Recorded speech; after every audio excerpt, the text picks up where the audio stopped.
আল্লাহ রাব্বুল আলামিনের হাবিব বিশ্বনবী মুহাম্মদ রাসূলুল্লাহ সাল্লাল্লাহু আলাইহি ওয়াসাল্লাম তিনি বলেছেন যে আল্লাহ রাব্বুল আলামিন যখন কিয়ামত সংগঠিত করবেন ওই মুহূর্তে ইয়াউমুল মাহশারের দিন আল্লাহ তাআলার আরশ আজিমের ছায়া ছাড়া অন্য কোনো ছায়া সেদিন থাকবে না। এর মধ্য থেকে আল্লাহ রাব্বুল আলামিন পঞ্চম নম্বর যেই ব্যক্তিটির নাম বলছেন সেটা হচ্ছে ওয়ারাজুলুন যাকারাল্লাহ খালিয়ান ফাফাজাত আইনাহু। আল্লাহ রাব্বুল আলামিনের হাবিব বলেছেন এমন ব্যক্তি যেই ব্যক্তি আল্লাহ রাব্বুল আলামিনের স্মরণে নির্জন বসে একাকিত্বভাবে আল্লাহ রাব্বুল আলামিনের জাহান্নামের ভয়ে তার অশ্রু সিক্ত হয়, এই ব্যক্তিকে আল্লাহ রাব্বুল আলামিন আরশে আজিমের নিচে ছায়া প্রদান করবেন। এই ব্যাপারে বুখারী শরীফের 5965 নম্বর হাদিসে আল্লাহ রাব্বুল আলামিনের হাবিব তিনি বলেছেন মাসালুল্লাযী ইয়াযকুর রাব্বাহু ওয়াল্লাযী লা ইয়াযকুর মাসালুল হাইয়্যি ওয়াল মাইত।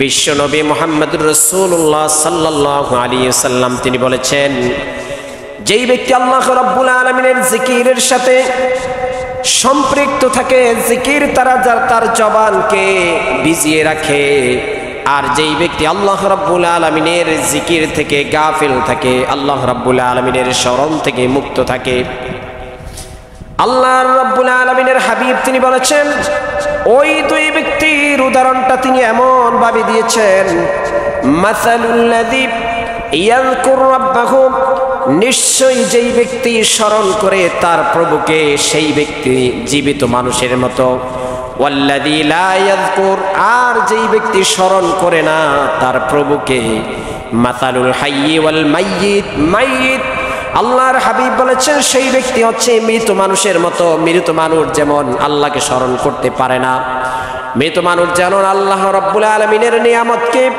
প্রশংসা করতে পারে না, আল্লাহ তাআলার নিয়ামতের শুকরিয়া জ্ঞাপন করতে পারে না, ওই ব্যক্তি হলো মৃত মানুষের মতো। তাহলে যেই ব্যক্তি আল্লাহ তাআলার স্মরণ করে সদা সর্বদা আল্লাহ তাআলার জিকির করে, জিকির শব্দের অনেকগুলো অর্থ, এর মধ্যে হচ্ছে যিকরুল শব্দের অর্থ হচ্ছে আল্লাহকে স্মরণ করা। খেতে গেলে স্মরণ করব কাকে? ঘুমাইতে গেলে যখন আমরা নামাজ পড়ব তখন কাকে স্মরণ করব? সবাইকে বোঝেন কথা, কাকে স্মরণ করতে হবে? আল্লাহ রাব্বুল আলামিনকে স্মরণ করতে হবে সদা সর্বদা।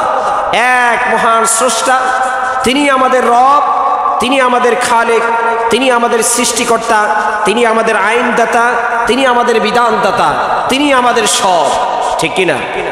তিনি আমাদের সব। এই পৃথিবীর অন্য কোনো রব আমাদের হতে পারে না। যারা আল্লাহকে বাদ দিয়ে তার সাথে অন্যান্যকে রব হিসাবে তারা মানে, যেমন হিন্দু, বৌদ্ধ, খ্রিস্টান, এই সকল লোকগুলো হলো মুশরিক। এরা আল্লাহকেও মানে এবং অন্যান্য তাদের ধর্মগুরুদেরকেও তারা রব হিসাবে, গড হিসাবে তারা মানে। এই জন্য তাদেরকে কোরআনের ভাষায় বলা হচ্ছে তারা হচ্ছে মুশরিক। তারা কি বলেন? তারা কি মুশরিক? আসুন আজকে এই মুশরিকদের তৎপরতা সারা বিশ্বে কম না বেশি? কথা বলেন, কম না বেশি? বিশ্ব বাদ দেন, অনলি ওয়ান বাংলাদেশ। এই বাংলাদেশের মধ্যে আজকে মুশরিকরা তাদের সেই দাম্পত্য, তাদের দাম্ভিকতা, তাদের সেই স্বৈরাচারিতা, তাদের সেই পরিকল্পনা বাস্তবায়ন করার জন্য আজ বাংলাদেশ সহ সারা বিশ্বে ইসকন নামে আজকে সনাতন ধর্ম একটি সংগঠন তারা তৈরি করেছে, ঠিক কিনা? কথা বলেন, ঠিক কিনা? আপনারা যারা বিভিন্ন ফেসবুক, পত্র পত্রিকা বা সংবাদ দেখতে পাচ্ছেন, আজ প্রায় 2-3 সপ্তাহ থেকে এই বিষয়টি নিয়ে অত্যন্ত আলোচিত সমালোচিত হচ্ছে। আমি এই বিষয়ে ইনশাআল্লাহ তাআলা আলোচনা করব। ইসকন এই সংগঠন, এরা কি, এদের উদ্দেশ্য কি, এই বিষয় নিয়ে আল্লাহ তাআলা যদি তৌফিক দেন ইনশাআল্লাহ তাআলা আমি আপনাদের সামনে আলোচনা করব। তো আসুন প্রথমে আমরা যে বিষয়টি নিয়ে আলোচনা করছি যে আল্লাহ রাব্বুল আলামিনের আরশে আজিমের নিচে 7 শ্রেণীর লোককে আল্লাহ তাআলা ছায়া প্রদান করবেন। তার মধ্য থেকে ৫ম নম্বর যেই ব্যক্তি তিনি হচ্ছেন যিনি একাকীভাবে আল্লাহ রাব্বুল আলামিনকে স্মরণ করেন এবং তার জাহান্নামের ভয়ে তার চোখ থেকে অশ্রু সিক্ত হয়, এই ব্যক্তির কথা আল্লাহ তাআলা এখানে বলেছেন।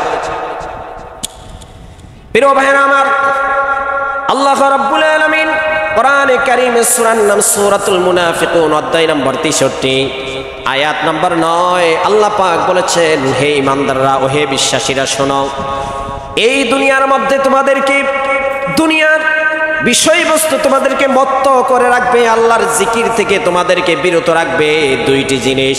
কয় জিনিস বলেন? কয় জিনিস? দুটো জিনিস তোমাদেরকে বিরত রাখবে।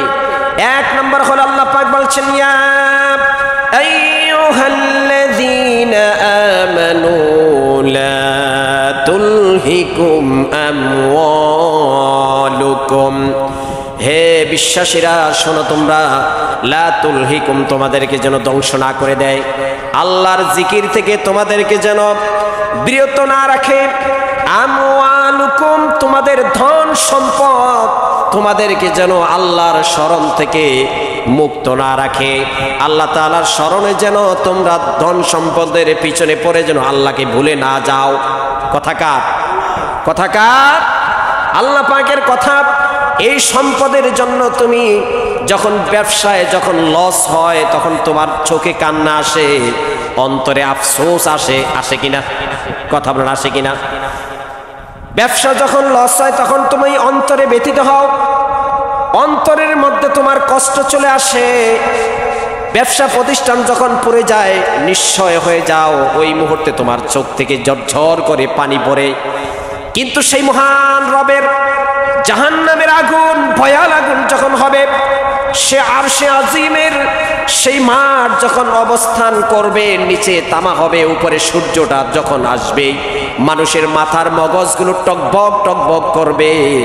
যেমনি ভাবে দুপুরের টাইমে অপ্রান্ত টাইমে মানুষ যখন ভাত রান্না করে, ওই মুহূর্তে ভাত যখন উতলানো হয়, ওই মুহূর্তেই ভাতগুলো যেভাবে টকবক টকবক করতে থাকে, মানুষের মগজগুলো এইভাবে টকবক করতে থাকবে। ওই ভয়াল শাস্তির, জাহান্নামের সেই শাস্তির ভয়ে তোমার কি একবারও চোখের সেই পানি পড়ে না, যেই পানি তোমার জাহান্নামের অগ্নিদগ্ধকে বন্ধ করে দিবে? কি বলেন? আছে এরকম? তো আমাদের অনেক ভাই আছি, জাহান্নামের জন্য কখনোই আমাদের চোখের পানি আসে না। দুনিয়ার কোনো ক্ষতি হলে, দুনিয়ার সম্পদ যদি নষ্ট হয়ে যায়, ওই মুহূর্তে আমাদের কান্না চলে আসে, আফসোস করি, কেউ মাথায় থাপড়ায়, কেউ গালে চাপড়ায়, আছে না নাই? কি বলেন? আছে। আল্লাহ তাআলা বলেন, লা তুলহিকুম আমওয়ালুকুম ওয়ালা আওলাদুকুম, দ্বিতীয় নম্বর আরেকটি জিনিস তোমাদেরকে বিরত রাখবে আল্লাহর স্মরণ থেকে, আল্লাহর জিকির থেকে। সেই বিষয়টি কি? সেই বিষয়টি হলো এটি, আল্লাহ রাব্বুল আলামিন বলেন, তোমার সন্তান সন্ততি যখন কোনো অসুস্থ হয়ে যায়, তোমার চোখে কান্না চলে আসে, সন্তান মারা গেলে তুমি কাঁদো, কাঁদে কিনা? আপনারা কাঁদেন না?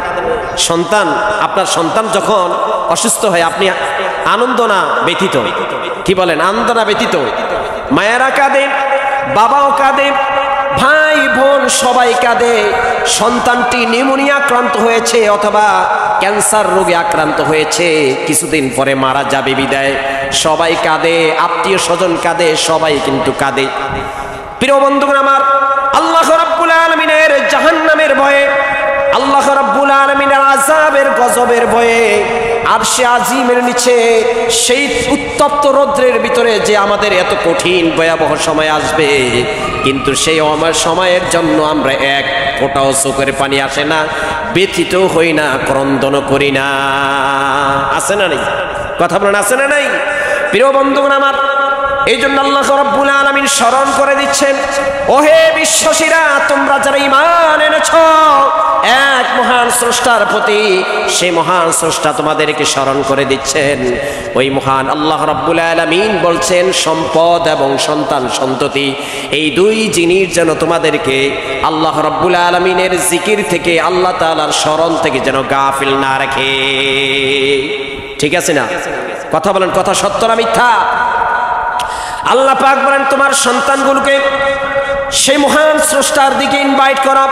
তোমার সন্তানগুলো যদি গাঁজা অথবা ইয়াবায় নেশায় যদি মত্ত হয়ে যায়, তুমি তো অনেক সময় আনন্দ ফুর্তি করো, তোমার সন্তান সমাজের নেতা হয়েছে, তোমার সন্তান সমাজের লিডার হয়েছে, সমাজের নেতৃত্ব দিচ্ছে, রাষ্ট্রের নেতৃত্ব দিচ্ছে। এই সন্তান যদি আল্লাহকে স্মরণ করে যদি রাষ্ট্রের নেতৃত্ব দেয়, এই সন্তান যদি আল্লাহকে স্মরণ করে সমাজের নেতৃত্ব দেয়, তাহলে তুমি আনন্দিত হওয়ার প্রশ্নই আসে। আর যদি এই সন্তান যদি রাম এবং বাম দলদের সঙ্গে একত্রিত হয়ে, ইসকন এই ধরনের দলের সাথে যদি একসাথে হয়ে একত্রিত হয়ে যদি তারা তোমার এই সমাজে যদি নেতৃত্ব দেওয়া হয়, তাহলে বুঝতে হবে সেই মহান আল্লাহ রাব্বুল আলামিনের স্মরণ থেকে তোমাকে বিরত রাখবে। শুধু তোমাকেই নয়, সমাজে যারা আল্লাহকে স্মরণ করতে চায় তাদেরকেও আল্লাহর স্মরণ থেকে তারা বিরত রাখতে চায়। কথা বলেন ঠিক কি না? তাদেরকেও আল্লাহ তাআলা এইভাবে বিরত রাখতে চায়। আজ যে ইসকন সনাতন ধর্ম নামে যে সংগঠন বাংলাদেশে তৎপরতা শুরু হচ্ছে, আমরা এই সংগঠন নিয়ে যদি কথা বলি, বিষয়টি এমনটি যে এই সংগঠন আমরা অনেক মনে করি ভারতে আবিষ্কার হয়েছে, আসলে কিন্তু ভারতে আবিষ্কার হয় নাই। ইসকন কি এবং এর উদ্দেশ্য কি, এটা কোথায় প্রতিষ্ঠিত হয়েছে, আমরা এই বিষয়টি একটু ভালো করে অনুধাবন করি। তাহলে আমরা ইসকন যারা করে, এদেরকে কখনো বন্ধু থাক দূরের কথা, এরা যে জাতির দুশ্মন, এরা যে দেশের দুশ্মন, এটা আমরা প্রমাণ করতে পারবো। একটু ভালো করে মনোযোগ দিয়ে শুনুন। ইসকন কি, ইসকনের উদ্দেশ্য কি? প্রথম নম্বর হল, ইসকনের কথা আসলেই মনের ভিতরে অন্যতম একটি ভয়ঙ্কর বিষয় সৃষ্টি হয়। আজ গোটা বিশ্বে জাতি খুব ভয়ঙ্কর অবস্থায় আছে, যে কোন দিক থেকে জঙ্গি হামলা হয়, কোন দিক থেকে জাতিকে ধ্বংস করে দেয়, দেশকে ধ্বংস করে দেয়। আজ জাতি এইভাবে আছে না নাই? কথা বলেন, আছে না নাই? ভীতি সংস্থাত অবস্থায় আছে। আপনারা দেখেছেন চট্টগ্রামে যে কোর্টে উকিল আরিফুল ইসলাম, তাকে যে মারা হলো, এই ইসকনের সেই জঙ্গি সংগঠন এরাই কিন্তু তাকে গলা কেটে হত্যা করেছে। জানেন না আপনারা সবাই? দেখেছেন? তাহলে এই ইসকন হচ্ছে একটি জঙ্গি সংগঠন, যেটা কোনো সনাতন ধর্মীয় কোনো সংগঠন নয়। এরা বাংলাদেশের মধ্যে এরা সনাতন সংগঠন, সনাতন ধর্মীয় সংগঠন হিসাবে তারা আত্মপ্রকাশ করেছে। এরা বাংলাদেশের মধ্যে সনাতন ধর্ম সংগঠন হিসেবে তারা আত্মপ্রকাশ করেছে। এই মূলত ইসকন যে সংগঠনটা, এটা ভারতে হয় নাই, এটা হচ্ছে নিউ ইয়র্কে, আমেরিকার নিউ ইয়র্কে 1666 খ্রিস্টাব্দে 1666 খ্রিস্টাব্দে এই সংগঠনটি প্রতিষ্ঠিত হয়। এই সংগঠনটির প্রতিষ্ঠাতা যিনি, তার নাম হচ্ছে অভয়চরণাবৃন্দ ভক্তিদেবানন্দ স্বামী প্রভুপাদ। এর নাম কি? অভয়চরণাবৃন্দ ভক্তিদেবানন্দ স্বামী প্রভুপাদ। এই লোকটি মূলত এই ইসকন সংগঠনটি সে আবিষ্কার করেছে। এই লোকটির মূলত ব্যবসা ছিল, তিনি একজন ফার্মাসিউটিক্যাল ব্যক্তি ছিলেন। তিনি অত্যন্ত দুঃখের বিষয় হলো, তিনি হিন্দু বা সনাতন ধর্ম নিয়ে কখনো তিনি পড়াশোনা করেন নাই। তিনি সনাতন ধর্ম নিয়ে পড়াশোনা করেন নাই। তাহলে যেই লোকটি সনাতন ধর্ম নিয়ে পড়াশোনা করে নাই, ওই লোকটি সনাতন ধর্ম সংগঠন কিভাবে আবিষ্কার করে? এই লোকটি যখন 1966 সালে আমেরিকার নিউ ইয়র্কে যখন এই সনাতন ধর্ম ইসকন সংগঠন সে প্রতিষ্ঠা করে, ওই সময়ের হিন্দু সম্প্রদায় যারা বিবেকবান ছিল ওরা বুঝতে পেরেছে যে হিন্দুদের এই ধর্মের নাম দিয়ে ইসকন, হিন্দুদের এই ধর্ম নাম দিয়ে, সনাতন ধর্মের নাম দিয়ে যে সংগঠন সে আবিষ্কার করেছে, ধর্মের নাম দিয়ে সে অন্য একটি উদ্দেশ্য হাসিল করতে চায়, আর সেটা হলো জঙ্গি সংগঠন। সেটা কি? কথা বলেন, সেটা কি? জঙ্গি সংগঠন। এরা মূলত ইসকন সনাতন ধর্ম সংগঠন নয়, এরা হচ্ছে একটি জঙ্গি সংগঠন যেটা খ্রিস্টানরা তাকে মদত দিয়ে আবিষ্কার করেছে। খ্রিস্টানরা তাকে মদত দিচ্ছে যেন যেই দেশে কোরআন প্রতিষ্ঠা হবে, যেই দেশে মুসলমান বেশি থাকবে, যেই দেশে মুসলমানদের ঐতিহ্য থাকবে, ওই দেশে মুসলমানদের মান সম্মান যেন ক্ষুণ্ণ করতে পারে, এই জন্য তারা সেই ইসকন সনাতন ধর্মীয় সংগঠন নামে আবিষ্কার করেছে। প্রিয় বন্ধুগণ আমার, এই জন্য যেই লোকটি হিন্দু সনাতন ধর্ম সম্পর্কে পড়াশোনা করে নাই, সে এই হিন্দু সনাতন ধর্ম সংগঠন যেহেতু আবিষ্কার করেছে, আপনাকে বুঝতে হবে যেই ব্যক্তি ডাক্তার সে ডাক্তারি পড়াশোনা করে। কথা বলেন। যেই ব্যক্তি ইঞ্জিনিয়ার সে ইঞ্জিনিয়ার পড়াশোনা করে, যেই ব্যক্তি ধার্মিক সে ধর্ম নিয়ে পড়াশোনা করে। কথা বলেন, কথা বলেন। সেই ব্যক্তি ধর্ম নিয়ে পড়াশোনা করে, যেই ব্যক্তি আইনজীবী সে আইনজীবী নিয়ে পড়াশোনা করে, ঠিক কিনা? তাহলে যেই লোকটা এই সংগঠনটি আবিষ্কার করেছে স্বামী প্রভুপাদ, এই লোকটি যেহেতু ধর্ম নিয়ে পড়াশোনা করে নাই, সে পড়াশোনা করেছে একটি খ্রিস্টান চার্চে, খ্রিস্টানদের একটা চার্চে সে পড়াশোনা করেছে। সে ওইভাবেই সেখানে এইভাবে মোটিভেট হয়ে এই সংগঠনটি সে আবিষ্কার করেছে। আজ সেই সংগঠন বাংলাদেশে আছে না নাই? কথা বলেন, আছে না নাই? এই বাংলাদেশের জনতা, বাংলাদেশের কোনো মানুষ ইসকনকে সমর্থন তো করবেই না, বরঞ্চ এরা যে জঙ্গি সংগঠন, এই দাবিটা আমরা দাবি জানাই সরকারের কাছে, এদেরকে নিষিদ্ধ করা হোক। কথা বলেন, এদেরকে নিষিদ্ধ করা হোক। সবাই চান কি চান না? আরে চিল্লে বলে চান কি চান না? কারা চেরা চাই? দুই হাত উঁচু করে আল্লাহকে দেখাও। এরা যে জঙ্গি সংগঠন, এরা ইসলামের দুশ্মন, এরা মুসলমানদের দুশ্মন, এরা রাষ্ট্রের দুশ্মন, বাংলাদেশের দুশ্মন। কথা বলেন, এরা বাংলাদেশের দুশ্মন। সুতরাং বাংলাদেশে কোনো ইসকন সনাতন ধর্মীয় সংগঠন থাকতে পারবে না। কথা বলেন, পারবে? এই জন্য আমরা এখান থেকে প্রতিবাদ জানাচ্ছি।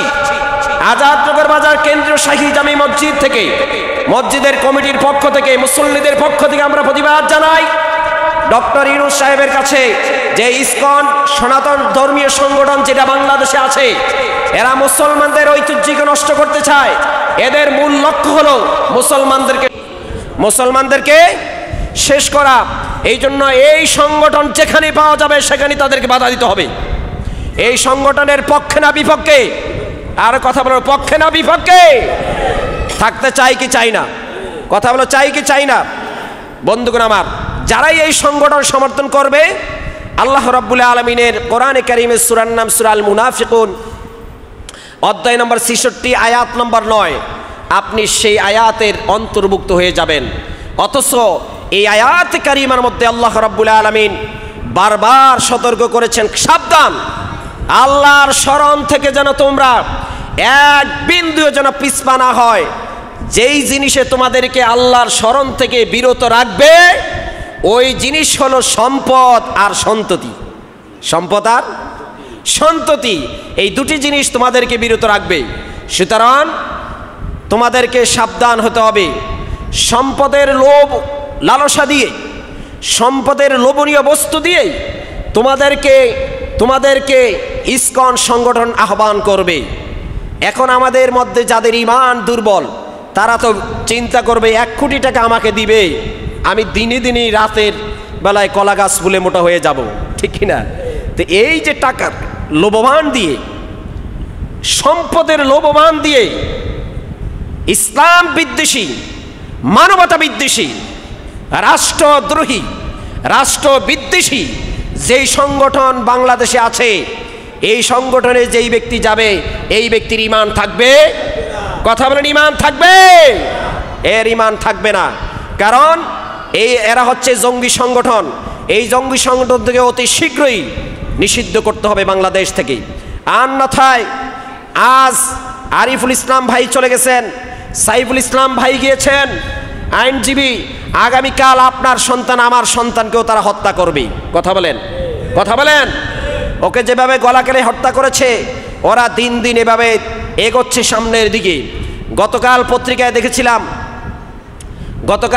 দেখেছিলাম ওরা ওদের একটি মন্দিরের ভিতরে সেনাবাহিনী যখন গিয়ে টহল দিচ্ছিল, ওই ইসকন মন্দিরের ভিতরে যখন টহল দিচ্ছিল, ওখানে গিয়ে অসংখ্য অগণিত তাদের অস্ত্র উদ্ধার করা হয়েছে। তাহলে এতে বোঝা যায় এটা কোনো সনাতন ধর্মীয় সংগঠন নয়। এরা হিন্দুদেরকে ব্যবহার করে, হিন্দুদের গুরুদেরকে ব্যবহার করে এরা বাংলাদেশের ভিতরে একটি জঙ্গি সংগঠন দিয়ে বাংলাদেশের ঐতিহ্যকে নষ্ট করতে চায়। কথা বলেন, বাংলাদেশের ঐতিহ্যকে নষ্ট করতে চায়। এই জন্য বাংলার জমিনের জনগণ সচেতন থাকতে হবে। আমাদের এই দেশ, এই স্বাধীন ভূমি, এই বাংলাদেশ যেন কোনো মতে নষ্ট করতে তারা না পারে। সবাই সোচ্চার থাকতে হবে। সবাই সোচ্চার থাকতে প্রস্তুত আছে? কথা বলেন, প্রস্তুত আছে? মানবতার জন্য, ইসলামের জন্য, কল্যাণের জন্য, দেশের জন্য, আপনারা এই দেশকে রক্ষার জন্য আপনারা আমার ইমানি দায়িত্ব। এই সকল জঙ্গি লোকগুলা যেখানেই পাওয়া যাবে সেখানেই তাদেরকে ধরে দেওয়া হবে। কথা বলেন, সেখানেই তাদেরকে ধরে দিতে হবে। বন্ধুগণ আমার, আসুন এবার আমরা সামনের দিকে চলে যাচ্ছি। তাহলে এই ইসকন সম্পর্কে আমাদের কিছু ধারণা হয়েছে। মূলত এটা কোনো সনাতন ধর্মীয় সংগঠন নয়, এটা হচ্ছে একটি জঙ্গি সংগঠন। এটা যে সনাতন ধর্মীয় সংগঠন নয়, এটার আরেকটি প্রমাণ আমি আপনাদেরকে দিচ্ছি। 2009 সাল 18ই সেপ্টেম্বর রসিক করায় জিও মন্দির দুর্গা পূজায়, রসিক করায় জিও দুর্গা মন্দির পূজায় এই সনাতন ধর্মীয় লোকদের সাথে ইসকন মন্দিরের সদস্য যারা আছে এদের সাথে সেখানে একবার মারামারি হয়েছে, সংঘর্ষ হয়েছে। কেন হলো? ওই লোকগুলা বুঝতে পেরেছে এরা এদের ধর্মকে ব্যবহার করে এদেশে জঙ্গির তৎপরতা ছড়িয়ে দিতে চায়। তাহলে এইটাও আরেকটি প্রমাণ। 2009 সাল 18ই সেপ্টেম্বর।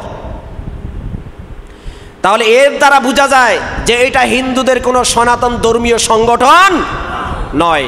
কথা কি ক্লিয়ার আপনারা? প্রিয় বন্ধুগণ আমার, আসুন আমরা সবাই এই দেশকে ইমানের স্বার্থেই রক্ষা করার জন্য সামনের দিকে এগিয়ে যাই। তাহলে আল্লাহ রাব্বুল আলামিন বলেছেন যে তোমরা সদা সর্বদা আমাকে কি করো? স্মরণ করো। আর যদি আমাকে স্মরণ করো তাহলে অবশ্যই আমি আরশে আজিমের নিচে তোমাকে ছায়া দান করব।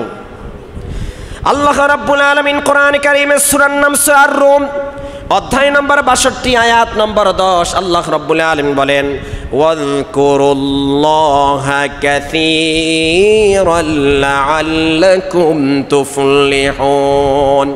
মহান আল্লাহ রাব্বুল আলামিন বলেন, ওয়াযকুরুল্লাহ, তোমরা স্মরণ করো সেই মহান আল্লাহকে, কাসীরা, অধিক পরিমাণে।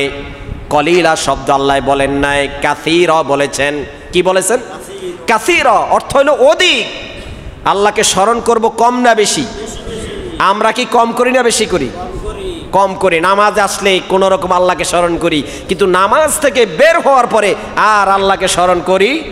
অথচ আল্লাহ তাআলা ডাইরেক্ট ঘোষণা দিয়েছেন সূরা রুমের 10 নম্বর আয়াত 62 নম্বর অধ্যায়ে, সেখানে বলা হয়েছে ওয়াযকুরুল্লাহ, তোমরা আল্লাহকে স্মরণ করো, কাসীরা, অধিক পরিমাণে। অধিক পরিমাণে তোমরা আল্লাহকে স্মরণ করো। কিন্তু যখন সুদ ঘুষ মানুষের জমি দখল করতে যায় তখন আর আল্লাহকে স্মরণ রাখি না, তখন আল্লাহকে স্মরণ রাখি না। আল্লাহ তাআলার এই আয়াতের অমান্য যেই ব্যক্তি করবে সেই ব্যক্তিকে আরশে আজিমের নিচে ছায়া পাবে না জাহান্নামের দ্বার গড়ায়? কথা বলেন। এই জন্য বন্ধুগণ আমার, আসুন আল্লাহ তাআলার সেই আয়াতকে আমরা স্মরণ করি। যদি তোমরা স্মরণ করো লাআল্লাকুম তুফলিহুন, আল্লাহ তাআলা বলছেন তোমাদেরকে সফলতা দান করবে। সফলতা দিবে কে? বলেন কে? আল্লাহ তাআলা সফলতা দান করবে।